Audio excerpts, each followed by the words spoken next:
నమస్తే అన్న. నమస్తే అన్న. ఎస్ఆర్హెచ్ ఫెయిల్యూర్స్ గురించి ఏం చెప్పాలనుకుంటున్నావు అన్న?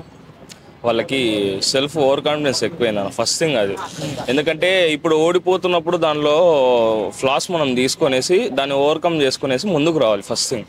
ఇప్పుడు డ్రెస్సింగ్ రూమ్ లో కూడా ఓడిపోయాక, మనం ఢిల్లీతో ఓడిపోయినప్పుడు కానీ లక్నో సూపర్ జైంట్స్ తో ఓడిపోయినప్పుడు కూడా డ్రెస్సింగ్ రూమ్ లో వాళ్ళది అట్మాస్ఫియర్ ఎట్లుందంటే, సరే ఓడిపోయినాం కదా, నెక్స్ట్ మ్యాచ్ పాజిటివ్గా అయినా సరే కొడితే 300 కొట్టాలా. అదే రేంజ్ లోనే కావ్యమరన్ గారు కానీ మన ప్యాట్ కమిన్స్ పెప్టాక్ ఇవ్వడం మనం చూసినాం కాబట్టి అది సరిపోదు. ఎందుకంటే ఇప్పుడు ఫస్ట్ అంటే మామూలుగా ఐపీఎల్ స్టార్ట్ అయిన ఫస్ట్ ఒక 10 to 15 మ్యాచెస్ పిచ్చెస్ అనేది ఫ్రెష్ పిచ్చెస్ కాబట్టి బ్యాటింగ్కి అనుకూలిస్తాయి. ప్రతి మ్యాచ్ మనం అట్లే కొట్టాలంటే స్లో పిచ్ల మీద. ఇప్పుడు చెన్నైకి పోతే ఇంకా ఘోరం. నాకు తెలిసి వాళ్ళు ఆర్సీబీ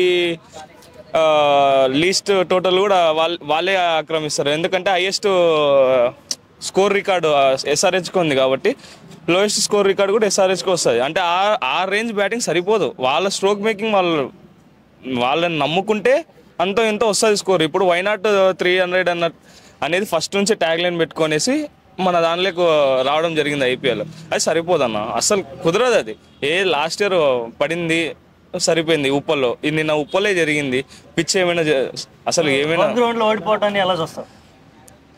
అదైతే తెలివి తక్కువతనం అన్న. ఎందుకంటారా, ఉప్పల్ అనేది హైలీ బ్యాటింగ్ ఫ్రెండ్లీ పిచ్. అది నిన్న మన క్యూరేటర్ మన కావ్యమరానికి కొంచెం డిస్టర్బెన్సెస్ క్రియేట్ అయిపోయినాక వాళ్ళకి భిన్నంగా పిచ్ని ఇవ్వాలనేసి వాళ్ళు హెచ్సిఏ వాళ్ళు కూడా మైండ్లో పెట్టుకున్నారు.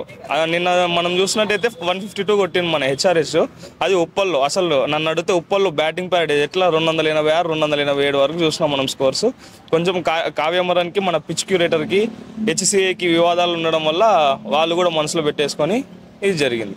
ఓకే, అల్టిమేట్ గా ఫైనల్ గా మ్యాచ్ ఓడిపోతే బాధపడేది ఫ్యాన్స్ కాబట్టి వాళ్ళకేం చెప్తావు? ఓడిపోయిన ఫ్యాన్సే, గెలిచిన ఫ్యాన్స్ అన్న. దీంట్లో వాళ్ళది ఏం పోతుంది చెప్పు. ఇప్పుడు టికెట్స్ వేలులో పెట్టుకొని పోయింటారు, ఎంతో ఆశతో పోతాము.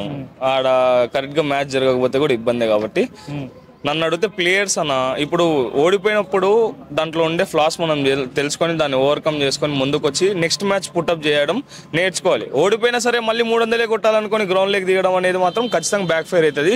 ఇది ఎట్లా టేబుల్లో లీస్ట్లో ఉంది కాబట్టి, లాస్ట్లో ఉంది కాబట్టి ఖచ్చితంగా లాస్ట్లోనే మిగిలిపోతుంది. కొడితే 300 కొట్టాలనుకునే టార్గెట్. ప్యాట్ కమిన్స్ కెప్టెన్సీ మీద లేదన్న, ప్యాట్ కమిన్స్ కెప్టెన్ కూడా ఈ సీజన్లో మాత్రం చాలా ఆర్డినరీ ఉంది. ఎందుకంటే ఇప్పుడు కరెక్ట్గా ప్లేయర్స్ తనకి దొరకలేదో, లేకపోతే ఉన్న ప్లేయర్స్ని తను యూటిలైజ్ చేసుకోవడము విఫలమవుతున్నాడో అర్థం కావట్లేదు. కానీ చాలా ఆర్డినరీ ఉంది. ఒక ఓవర్ వేయించి వాడికి ఇంకోటి వికెట్ పడినాక కూడా వాడికి ఓవర్ ఇవ్వకపోవడము, ఒక ఓవర్ వేయించినోడు 6-7 రన్నులు ఇచ్చితే మళ్ళీ వాడిని ఇంకో ఓవర్ వేయించడము, ఇవన్నీ చాలా ఘోరంగా చేస్తున్నాడు.